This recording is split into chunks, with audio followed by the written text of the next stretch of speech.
Avis vascular centre మన దేశంలోనే the best varicose vein hospital. And Srihari గారి విషయం సార్, శ్రీహరి గారిది మీది స్నేహం గురించి ఈరోజు కొత్తగా నేను చెప్పాల్సిన అవసరం లేదు, మీరు చెప్పుకోవాల్సిన అవసరం కూడా లేదు, అందరికీ తెలుసు. అయితే ఇక్కడ నా క్వశ్చన్ ఏంటంటే, శాంతి గారు ఇంటర్వ్యూకి వచ్చినప్పుడు ఒక మాట అన్నారు, ఆయన చనిపోవడానికి కారణం ఆయన స్నేహితులే, ఆయనకి స్వతహాగా జాగ్రత్త ఉండదు, అలాంటి మనిషిని జాగ్రత్తగా ఉండమని స్నేహితులు చెప్పలేదు. నాకు తెలిసినంత వరకు మీలాంటి వాళ్ళు ఉన్నారు, ఆయన మంచి కోరుకునే స్నేహితులు కొంతమంది ఉన్నారు. ఇప్పుడు మీరు చాలాసార్లు చెప్పారు చూపించుకోమని చెప్పి, ముందు మానేయమని చెప్పేసి ఇట్లా. అండ్ అలాగే ఒక డైరెక్టర్ని నేను ఈ మధ్య ఇంటర్వ్యూ చేశాను. ఆయన ఏం చెప్పారంటే, కృష్ణరాజు గారు జాండీస్కి ముందిస్తారు, ఆయన దగ్గరికి వెళ్ళి తీసుకోమని చెప్పాను అని చెప్పారు. ఇలా మీరు మంచి చెప్పే వాళ్ళందరూ చెప్తూ వచ్చారు, కానీ ఆయనతో కూర్చొని తాగడము, ఆయన చేత తాపించడం, దీన్ని మాత్రమే ఎంజాయ్గా చూస్తే కొంతమంది బ్యాడ్ స్నేహితుల వల్లే ఆయన జాగ్రత్త తీసుకోలేక చనిపోయిన శాంతి గారు అన్నారు. నిజమా ఇది? ఫ్రెండ్స్ వాళ్ళంటే నేను నమ్మనండి. అతనికి ఒక్కళ్ళు ఇద్దరు ఫ్రెండ్స్ కాదు, పైగా మందు అంటారా, మా ఎంటైర్ కెరీర్లో మీ ఇద్దరం కలిసి ఒక 5 దేశాలు తగ్గుంటాం సార్. శ్రీహరి నేను పాన్ పరాక్ మానేమనేవాడిని. ఓకే, బాబా ఉద్రా పాన్ పరాకు అనేవాడిని. తప్పితే సార్ ఒక స్టార్ అండి శ్రీహరి. అయ్యో, అతనికి తెలీదా పాన్ పరాకు తినాలా? తనుకున్న ప్రెజరు, తనుకున్న టెన్షన్ తనకు ఉండొచ్చేమో సార్ కదా. మనం నన్ను సిగరెట్లు చాలాసార్లు మానేమన్నారు కదా. ఎవరు మానమంటే మానాలన్నది ఫిక్స్ అయింది, మానేసాను. తప్పితే నేను విపరీతం కలిసేవాను 25 ఏళ్ళ క్రితం. 25 ఏళ్ళు నేను మానేసినాను. అది ఇంకొక విషయం, నాకు భరణి ఒకసారి చెప్పిన మాట ఎప్పుడు గుర్తొస్తుంది. ఎదుటి వ్యక్తి వ్యసనాలను మనం ఏలి పెట్టి చూపించామా, ఆ వ్యక్తి మనం దూరంగా పెట్టేస్తాడు. ఓకే, మనం నచ్చం. ఒక వ్యక్తి ఒక వ్యసనం ఉంటే అతనే దెబ్బతిని అతనే మానేయాలి, లేకపోతే ఇంట్లో పిల్లలు చెప్పాలి, లేకపోతే పిల్లలు చెప్పాలి, తల్లిదండ్రులు చెప్పాలి, గురువులు చెప్పాలి. తప్పితే ఒక స్నేహితుడు అతను ఎత్తి చూపాడుగా, ముందు అతను మానేరంటే ఆడు మందు కొట్టాడు మనం పిలవడం. మరి మీరెందుకు మానేశారు? ఒక్క మాటతో, ఒక్క ఒట్టుతో? హెచ్చే అంతకుముందు కొన్ని 100 ఓట్లు అయినాయి. భలేవారు మీరు మరీ మంచోళ్ళ ప్రొజెక్ట్ చేయకండి. చిరంజీవి గారికి మాట ఇచ్చిన తర్వాతే కదండి. అదే అంటే అక్కడికి పీక్ వెళ్ళిపోయింది అనమాట. అంతకుముందు మా అందరం మీద మా శ్రీకాంత్ అది ఎన్ని జరిగాకనో ఇది అయ్యింది. ఫైనల్గా ఇంకా చాలు అనుకున్న టైంలో ఆయన చేతిలో కొట్టేయడం వల్ల మానేశాను. అప్పుడు నాకు ఏమన్నా సరే నాకు కోపం వచ్చేది. అవును. సో మనం శ్రీహరి గారి గురించి మాట్లాడుకుంటున్నాం.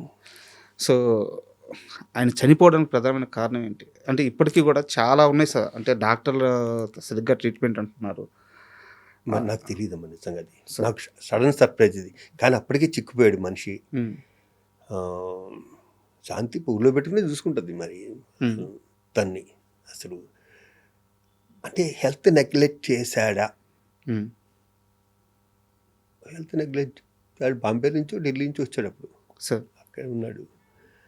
హెల్త్ నెగ్లెక్ట్ చేశాడా? పెద్ద ఎంత పర్సనాలిటీ అసలు, కండలు తిరిగి అసలు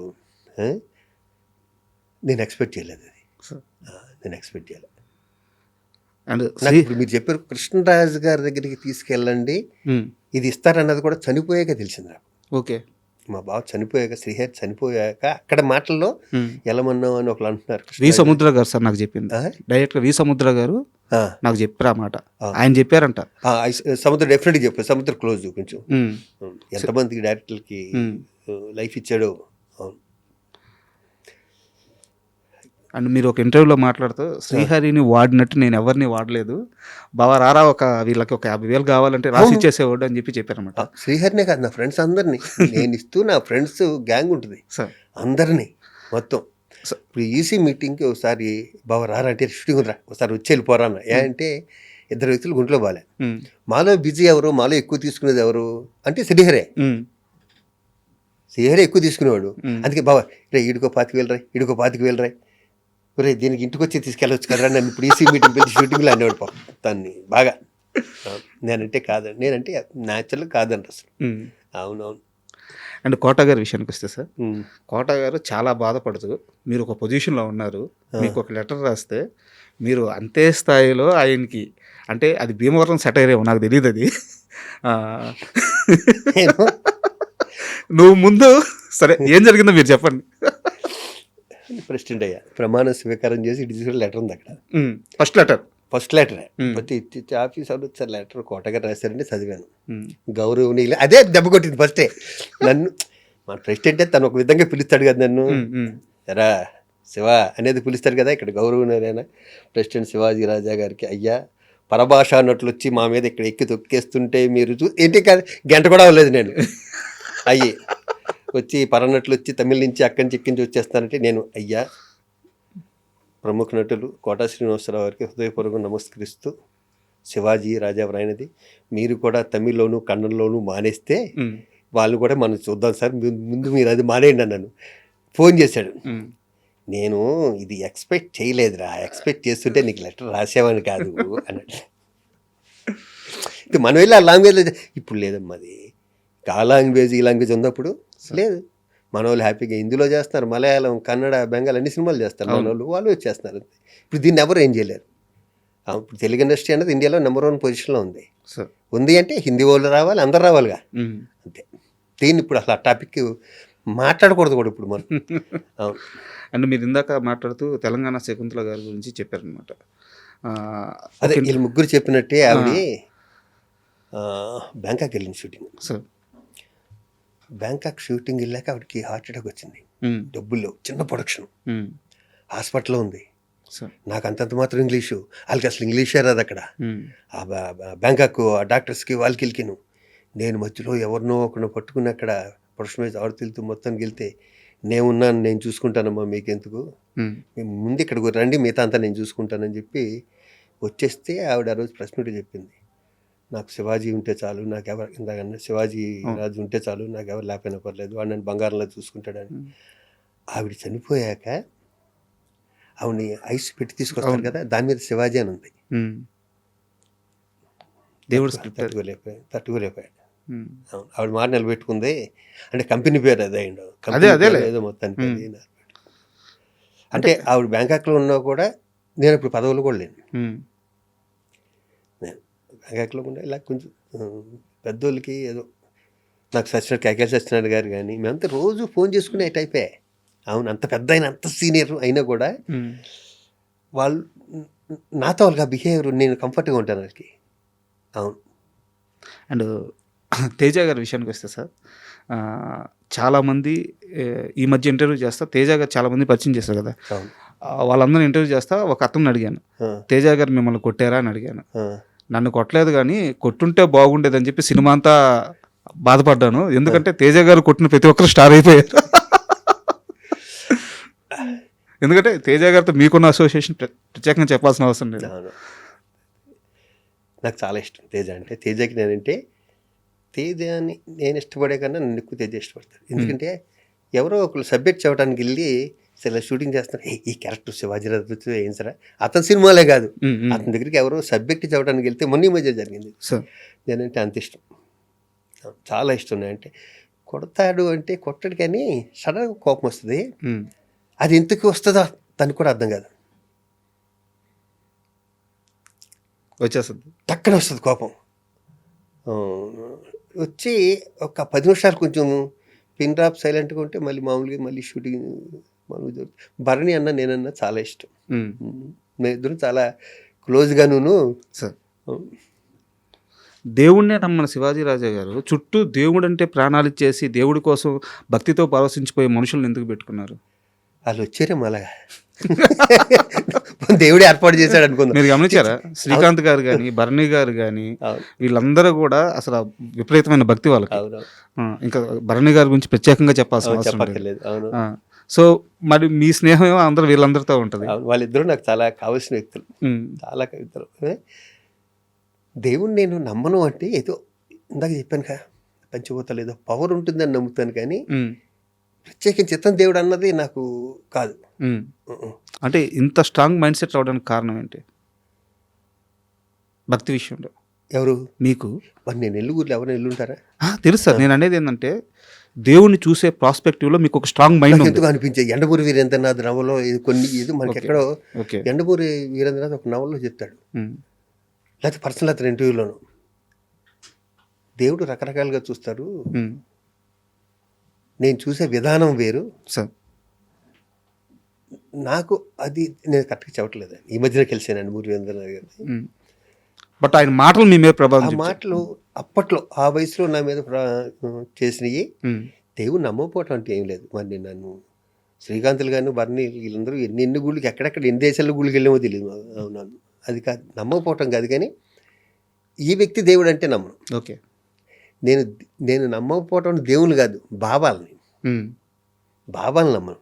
బాబాలని జ్యోతిష్కాలు చెప్తారే వాళ్ళని నమ్మను, దేవుని కాదు. అవును, దాకా సరిగ్గా చెప్పలేకపోయాను. ఓకే. ఈ బాబాలు వచ్చి చేతులు గారడీలు చేసి ఈ జ్యోతిష్కాలు బాబాలు ఇవన్నీ చెప్తుంటారు కదా, మీరు శుక్రవారం మందు కొట్టవచ్చు, ఉమ్, శనివారం ఏదో చేయొచ్చు, ఉమ్, ఆదివారం రెస్ట్ తీసుకోండి, ఇలాంటి చెప్తారు. అలాంటి ఎదవలు నమ్మనంటే ఓకే. శివాజీ రాజా గారు మారు లేదు, నిజంగా ముందు చెప్తున్నా. అంటే శ్రీకాంత్ గారిని పక్కన పెట్టి ఉమ్. మీరు ఇప్పుడు దాకా యాక్ట్ చేసిన హీరోలు ఉంటారు కదా సార్, ఉమ్. మీరు వాళ్ళకి పక్కన రోల్స్ చేసి ఉంటారు, లేదా ఆ సినిమాల్లో మంచి పాత్రలు చేసి ఉంటారు. ఉమ్. మీకు నచ్చిన అంటే కంఫర్ట్గా ఉండే హీరో ఎవరు? శ్రీకాంత్ గారిని పక్కన పెట్టండి, ఎందుకంటే మీరు శ్రీకాంత్ గారి పేరు ఖచ్చితంగా చెప్తారు కాబట్టి. Definitely శ్రీకాంత్ గారు. శ్రీకాంత్ గారి పేరు పక్కన పెట్టి చెప్పండి, ఇప్పుడు దాకా మీరు చేసిన హీరోల్లో మీకు చాలా కంఫర్ట్ అనిపించే హీరో జగపతి బాబు జగత్ బాబు గారు. ఎందుకు? హీరోలో ఉండడు. ఉమ్, నాకు ఇష్టమైన జగపతి రాజేంద్ర ప్రసాద్ గారు అబ్బాయి. ఉమ్, ఫస్ట్ కెరీర్ స్టార్టింగ్లో కూడా మేము ఇద్దరం హీరోలుగా చేసాం సార్. ఒక సినిమా. అప్పుడు ఎలా ఉన్నాడు, ఇప్పటికే అలాగే ఉంటాడు. చాలా కంఫర్ట్గా ఉంటాడు బా అందరితోనూ. ఉమ్, అసలు ఉమ్, ఎచ్చులు ఉండవు, ఉమ్, ఏ ఉండవు. ఆవకాయ అన్నం కలిపేసి ఇంట్లో అందరికీ పెడతాడు బా. ఇంచక్క. ఇలాంటి చిన్న చిన్నవి ఉంటాయి, అవి జగపతి బాబు దగ్గర నేర్చుకోవచ్చు. ఉమ్, మనిషి బంగారం ఉమ్. జగపతి బాబు. అవును. ఆయన మధ్యలో ఫైనాన్షియల్గా చాలా స్ట్రగుల్ అయ్యారు సార్, బట్ ఆయన ఇచ్చిన కంబ్యాక్ అదిరిపోయింది. అదిరిపోయింది. ఉమ్. పూరి జగన్నాథ్ వీళ్ళిద్దరూ ఇచ్చిన కంబ్యాక్లు మామూలుగా లేవు. అవును. మీరు టచ్లో ఉన్నారా ఆ సమయంలో జగత్బాబు గారితో? ఇప్పుడే ఫోన్ చేయటం ఏదైనా అవసరం పుట్టుగా మనం ఎవరిని డిస్టర్బ్ చేస్తాం. ఇండస్ట్రీలో కాంబినేషన్ ఉంటే యాక్ట్ చేయటం, లేదంటే ఏదైనా పని ఉంటే ఏదైనా అవసరం ఉంటే ఫోన్ చేయటం తప్పితే సార్. అవును రెగ్యులర్గా అంటే శ్రీకాంత్ నేను, వర్ణి నేను, అలీ నేను, ఇలా బ్యాచ్ ఉంటుంది అంతే. అండ్ ఇందాక శ్రీకాంత్ గారిని ఎందుకు పక్కన పెట్టమన్నానంటే, ఉమ్. అదేం స్నేహం సార్, బావా బావా బావా అది బ్లడ్ 33 రిలేషన్, ఏళ్ళు.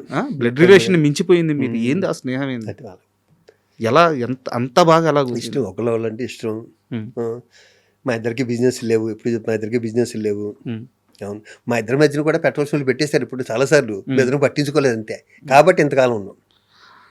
నాకు ఇంకోసారి చెప్తున్నా, శ్రీకాంత్ ఒక్కడే ఫ్రెండ్ కాదు. ఉమ్, వాళ్ళ ఇంట్లో శ్రీకాంత్ అత్తయ్య కానీ, మావయ్య కానీ, శ్రీకాంత్ మదర్ కానీ, శ్రీకాంత్ బ్రదర్ కానీ ఉమ్.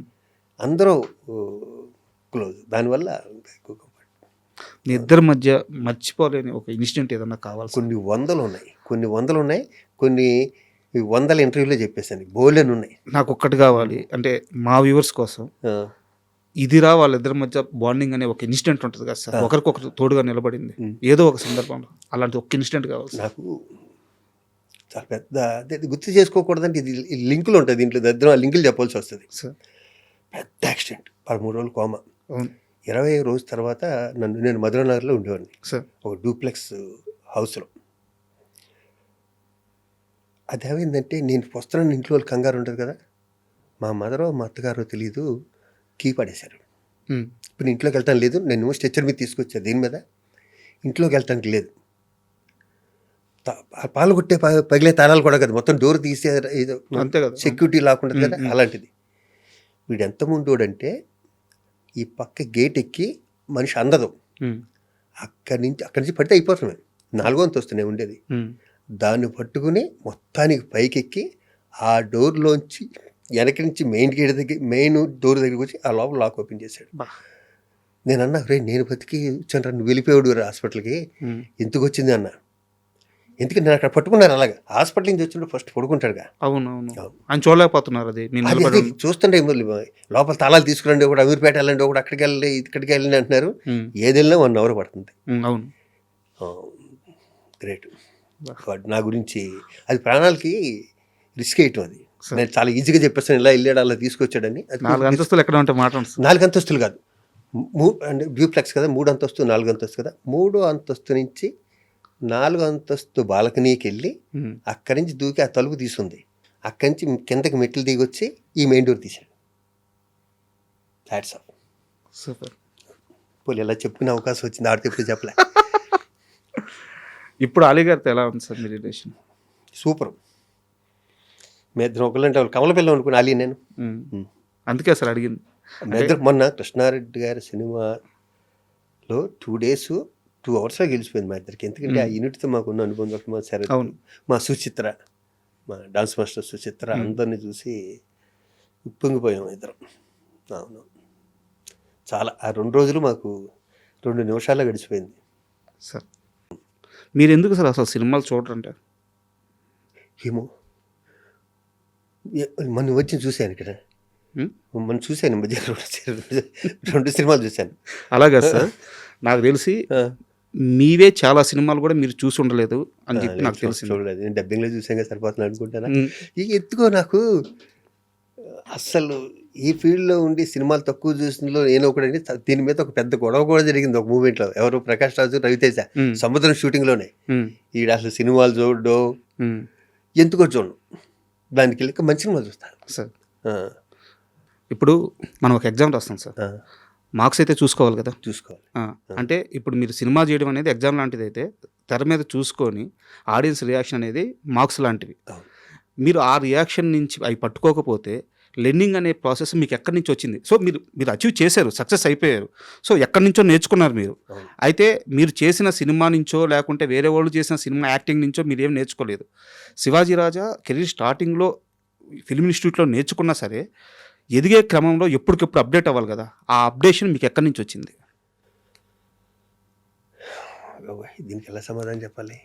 సార్ ఎందుకంటే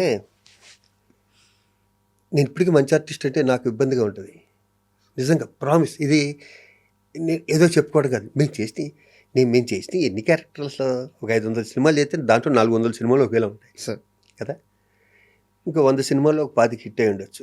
సార్ 25 అక్కడ కృష్ణవంశీ లాంటి వాళ్ళు నన్ను మౌల్డ్ చేసుకుని, ముత్యాల సుబ్బయ్య గారు కూడా గొప్ప క్యారెక్టర్లు, ఎస్వి కృష్ణారెడ్డి గారు, ఎస్వి కృష్ణారెడ్డి గారు, ఇది ఇచ్చిన క్యారెక్టర్లు తప్పితే నేను ఇంకా నేర్చుకోవచ్చు అనటం కూడా ఇబ్బందికరమైన ప్రశ్నే. కానీ ఎప్పుడు నేర్చుకుంటూనే ఉండాలి కదా. అలా అని నేను ప్రతి సినిమా చూడకపోవచ్చు, కానీ నానా పాటేకర్ సినిమాలు మొన్న వచ్చి సూపర్ డూపర్ హిట్ అయ్యి 200 కోట్ల సైడ్ పరిగెడుతుంది సార్, మన హిందీ సినిమా. అవును, అది చూశాను నేను సినిమా. ఆ మంచి సినిమాలు మిస్ అవును, ప్రతి సినిమా చూడండి అంతే సార్. అవును, ప్రతి సినిమా చూడండి. మా శ్రీకాంత్ అన్ని సినిమాలు చూస్తాడు. శ్రీకాంత్ ఎక్కువ కంపల్సరీ చూస్తాడు. నేను అంటే తన ఇంట్లో కీప్ కూడా ఉండటం వల్ల మిస్ అవడు సినిమా. అవునవును.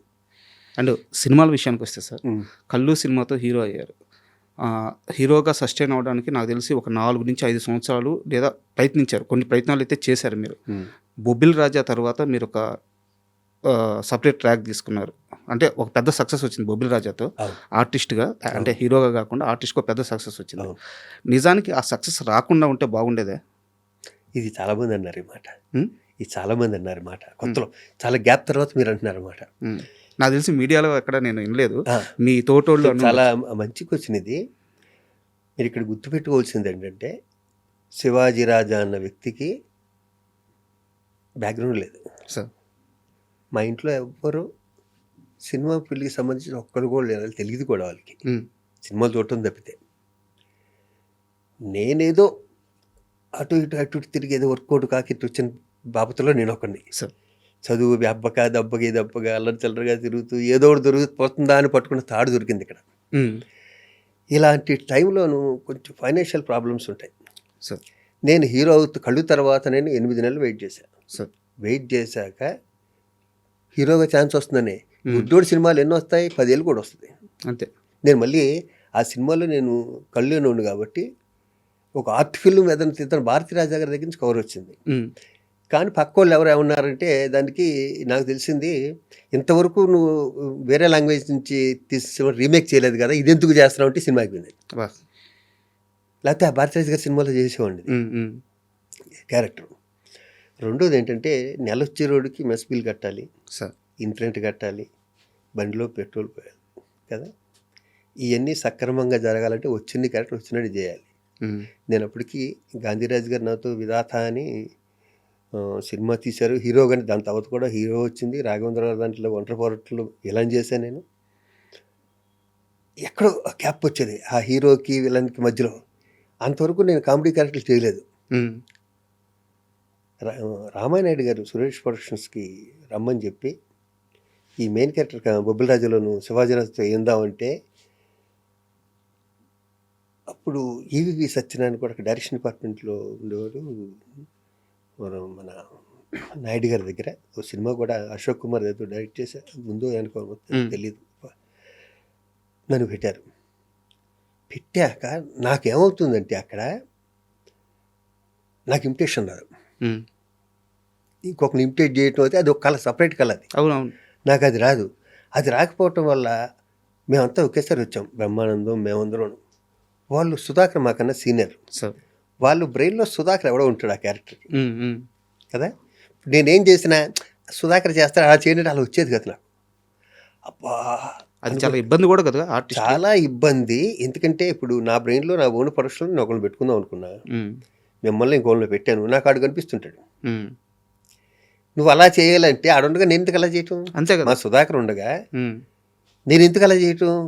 అక్కడ నలిగిపోయి ఏదేదో చేస్తే ఏదేదో అయింది, మొత్తం సినిమా హిట్ అయింది. సినిమా హిట్ అవ్వటం వల్ల పేరు వచ్చింది తప్పితే నా క్యారెక్టర్కి ఓహో అని పేరు అవటం 2-3 సీన్లోను, ఆ మాజశ్రీ గారు ఉండే సీన్లోను, ఆ గుమ్మడి గారు ఉండే కొన్ని సీన్లు ఉంటాయి 2-3. వెంకటేష్ బాబుకి విపరీతం టైం, కామెడీ టైం, దాంట్లో కుట్టుపోయి పేరు వచ్చింది. దాని తర్వాత ఒక హీరోగా 7 సినిమాలు చేశాను, కామెడీ సినిమాలు. ఒక 100 సినిమాలు అలాంటి. ఇది కోటా కొడుకు, వీడు మంచోడే కానీ విలన్ బుద్ధులు ఉన్న బుద్ధులు, క్లైమాక్స్లో రివర్స్ అవుతాడు. ఎవడు వచ్చింది సోహన్ బాబు గారి కానీ బొబ్బుల్రాజులు కానీ అన్నీ ఒకటే క్యారెక్టర్లు వచ్చినాయి. అవును. అప్పుడు ఏమైందంటే ఫైనాన్షియల్గా సెటిల్ అవుతాం కదా బిజీలో. ఆ సెటిల్ అయ్యాక మళ్ళీ హీరోగా చేయడానికి వచ్చినాయి 10 years. నేను మళ్ళీ హైదరాబాద్ 93 మద్రాసు నుంచి 10 years నుండి ఇక్కడికి వచ్చాం కదా. హైదరాబాద్ నుంచి మద్రాసు వెళ్ళి మద్రాసు మళ్ళీ హైదరాబాద్ 93కి ఇండస్ట్రీ వచ్చింది, నేను వచ్చానుగా. వచ్చాక కూడా కొన్ని సినిమాలు హీరోగా వచ్చినాయి. దాంట్లో నాకు బాగా మొగుడ్స్ పెళ్ళాంస్ అలాంటి రంగనాథ్ గారు డైరెక్ట్ చేశాడు, అది పెద్ద ఇష్టం తప్పితే మిగతా సినిమాలు అలా కుట్టిపోయినాయి అంతే ఆ గాల్లో. అవును. అండ్ మీరు ఇంటర్వ్యూకి వస్తున్నారని చెప్పి మా ఫ్రెండ్ అనిల్ అని ఒక అబ్బాయి అన్నాడు సార్. చిన్నప్పటి నుంచి LKG నుంచి ఇద్దరు ఇంటర్వ్యూ తీసుకోవద్దన్నాడు. కాదు మీ జోక్స్ కూడా మొన్న రామ్ జగన్ గారు వచ్చారు ఇంటర్వ్యూకి. మీ ప్రాక్టికల్ జోక్స్ గురించి చాలాసేపు మాట్లాడుకున్నాం. ప్రాక్టికల్ జోక్స్ వస్తాను సార్, ఆ విషయానికి వస్తాను. మా ఫ్రెండ్ వాడు కూడా మీలాగే అనమాట. రే ఆయన మొత్తం మీద ఇప్పుడు దాకా ఎన్ని రేపులు చేశారు అడగరా అన్నాడు. అంత ఇష్టం రేపులు మీ ఫ్రెండ్కి? మీరు చాలా సినిమాలు చాలా సినిమాలు. బొబ్బుల రాజా, దేవి భారతిని బొబ్బుల రాజా చేశాను. సంకీర్తన, గీతాకృష్ణ గారి సంకీర్తనలో ఒక రేపు, నేనే రేపు కావిపడ్డాను కానీ చాలా సినిమాల్లో పెద్ద రేపులు ఎక్కడ చేస్తుంటాను అంతే. 3-4 సినిమాలు అంతే, అంతకన్నా అంత రేపులు చేసే పర్సనాలిటీ కాదు మెయిన్. అది అతనికి బలంగా ఇంపాక్ట్ పడిపోయింది. ఫ్రెండ్కి చెప్పేలా అని చాలా తక్కువ రేపులు చేశానంట అంతే. అండ్ సార్ ఇంకో అంటే ఇది కొంచెం సీరియస్ క్వశ్చనే, బట్ ఏం జరిగింది నాకు తెలియదు, మీరు చెప్పాలి. నాకు రాజేంద్ర ప్రసాద్ గారి సినిమాలు చూసేటప్పుడు, నరేష్ గారి సినిమాలు చూసేటప్పుడు, అంటే వాళ్ళు హీరోగా అప్పట్లో చేసినప్పుడు జంజాల గారి స్కూల్లో పడి వాళ్ళు చాలా మంచి సినిమాలు చేశారు. వాళ్ళిద్దరి కామెడీ టైమింగ్ పట్టుకోగల నటుడు మీరు కూడా.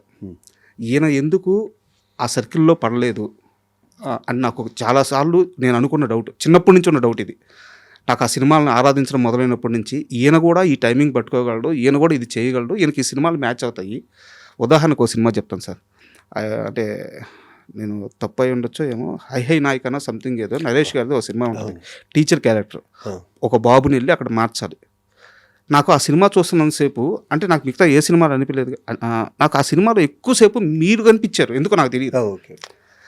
ఎందుకు మీరు జంజాల గారితో ట్రావెల్ అవ్వలేకపోయారు? జంజాల గారితో చేశానమ్మా హీరోగా. వచ్చేసరికి హీరోగా చేయలేదు. నేను వచ్చేసరికి టాప్లో ఉన్నాడు బాలయ్య బాబుతో అందరితోనూ చేస్తూ. వీళ్ళిద్దరూ మీరు చెప్పిన వాళ్ళు ఇద్దరు అద్భుతమైన ఆర్టిస్టులు, మా నరేష్ కానీ మన రాజేంద్ర ప్రసాద్ గారు కానీ. మీ నరేష్ అనా కదా? మీ నరేష్ అనా? దాంట్లో డౌట్ ఉంది. సరే మాట్లాడు. అసోసియేషన్ ద్వారా గొడవ ఉండొచ్చు, పర్సనల్ గాను ప్రొఫెషనల్ గాను మాత్రం మా ఇద్దరి మధ్యన గొడవ. ఓకే. అసోసియేషన్గా చాలా గొడవలు ఉండొచ్చు, అవును. కానీ ప్రొఫెషనల్గా మాత్రం నాకు నరేష్ అంటే చాలా ఇష్టం. ఇద్దరు డార్లింగ్ డార్లింగ్ అని పిలుచుకుంటాం.